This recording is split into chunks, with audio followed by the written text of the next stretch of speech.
இயேசுவுக்கு யார் தேவை, சாத்தானுக்கு யார் தேவை? இதை நம்ம வேதத்திலிருந்தே புரிஞ்சுக்கணும். சாத்தானுக்கு எந்த மாதிரியான ஆட்களை அவன் தன்னுடைய வலைக்கு கீழே கொண்டு வர விருப்பப்படுவான் அப்படின்னு பார்த்தீங்கன்னா, பலவீனமான ஆட்களை பலவீனமான வழியில் வீழ்த்துறது தான் சாத்தானுடைய தந்திரம். நீங்கள் ஆதியாகமோ 2ஆம் அதிகாரத்தில் வாசிச்சிங்க அப்படின்னா, சர்ப்பமானது பூமியில் உள்ள எல்லா விலங்குகளிலும் தந்திரம் உள்ளதாக இருந்தது அப்படின்னு போட்டிருக்கும்.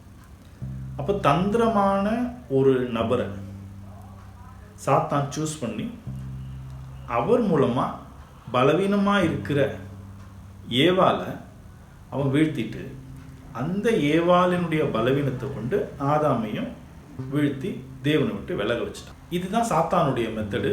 அவன் இப்படி தான் ஒருத்தரை வீழ்த்துவான். இயேசு கிறிஸ்து ஒருத்தரை தாங்கிட்ட எப்படி கொண்டு வருவார், எப்படிப்பட்ட நபரை இயேசு தனக்கு வச்சுக்குவார் அப்படின்னு பார்த்தீங்கன்னா, கீழ்ப்படிதல் உள்ள நபராக இருக்கணும், அதே சமயம் உணர்வுள்ள நபராக இருக்கணும். இப்படிப்பட்ட நபரை தான் இயேசு கிறிஸ்து தனக்குன்னு சூஸ் பண்ணுவார். இதை நம்ம எப்படி புரிஞ்சுக்கலாம்?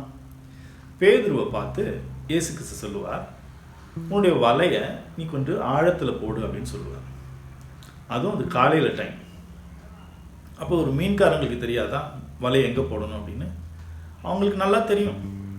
ஆனால் இவர் சொன்னதை கேட்டு பேதுரு இம்மீடியட்டாக எந்த ஒரு எதிர்கேள்வியும் கேட்காம, தன்னுடைய அனுபவத்தை, தன்னுடைய ஞானத்தை, தன்னுடைய தந்திரங்களை எடுத்து பேசாமல் இயேசு சொன்ன வார்த்தைக்கு உடனே கீழ்ப்படிஞ்சு கொஞ்சம் ஆழத்தில் போய் வலையை போடுவார்.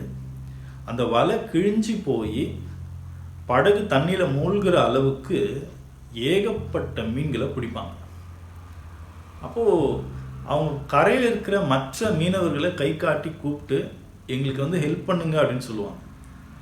அவ்வளவு மீன்களை கொண்டு போய் கரையில் போட்டப்போ, நான் இது வரைக்கும் இவ்வளவு மீன்களை இந்த ஒரு ஷார்ட் பீரியடில் பிடிச்சதே இல்லை.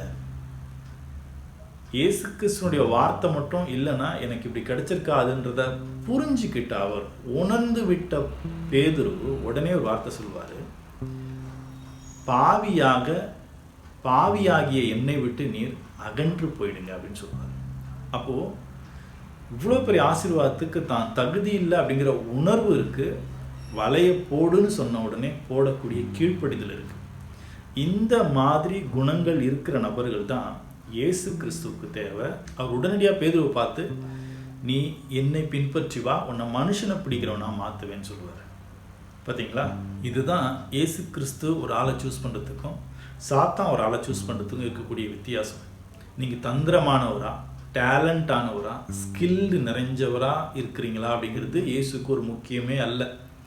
பேச தெரியாத, படிக்க தெரியாத, இன்னசென்ட்டான பீப்புளாக இருந்த பேதுரு மாதிரி ஆட்களை கொண்டு வந்து ஒரு 5000 பேரையும் 3000 பேரையும் கிறிஸ்துக்குள்ளே வழி நடத்தி தேவனையும் அப்படி குமாரனையும் பற்றின பெரிய பெரிய ரகசியங்களை நிருபங்களாக சபைக்கு எழுத வச்சு சபையை கட்ட வைக்க முடியும்னா,